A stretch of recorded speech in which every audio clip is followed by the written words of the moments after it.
বন্ধুরা, আজকে আমি আপনাদের আলু বেগুন আর মাছের তেল দিয়ে একটি রেসিপি তৈরি করে দেখাবো।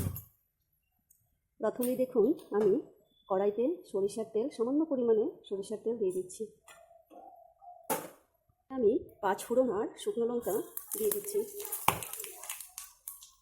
সামান্য পেঁয়াজ কুচি দিয়ে দিচ্ছি। আমি একটি ছোট সাইজের পেঁয়াজ নিয়েছি।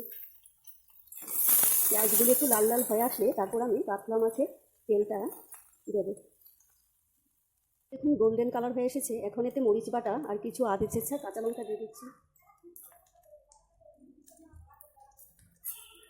তারপরে এখানে আছে মশলা, জিরা, ধনিয়া, মিষ্টি জিরা, আদা বাটা। এখন এগুলোকে ভালো করে মিক্স করে নিচ্ছি। হলুদ গুঁড়ো দিয়ে দিচ্ছি, লবণ, লঙ্কার গুঁড়ো, এগুলোকে ভালো করে একটু কষিয়ে নেব। মাছের তেল ভালো করে ধুয়ে নিয়েছি।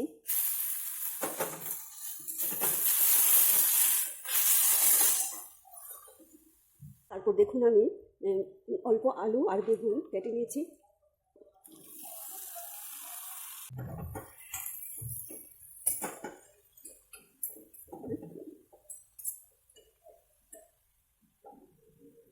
এখন আমি এগুলোকে একটু ঢেকে দেব। গ্যাসের ফ্লেমটাকে একদম কমিয়ে ঢেকে দিচ্ছি। এই 2 মিনিটের মতো ঢেকে দিচ্ছি। দেখুন রেসিপিটা হয়ে গেছে, নামিয়ে নিচ্ছি। আজ ঘরে ধনে পাতা নেই, ধনিয়া পাতা থাকলে সবার শেষে ধনিয়া পাতা দিয়ে নামিয়ে নেবেন। দেখুন কমপ্লিট হয়ে গেছে আলু বেগুন দিয়ে তেলের রেসিপি, মাছের তেলের রেসিপি। দেখুন রেসিপিটা কি দুর্দান্ত হয়েছে।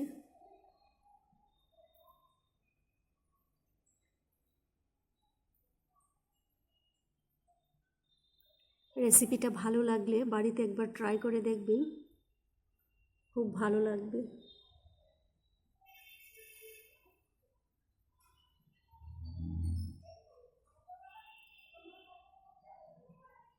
Thank you.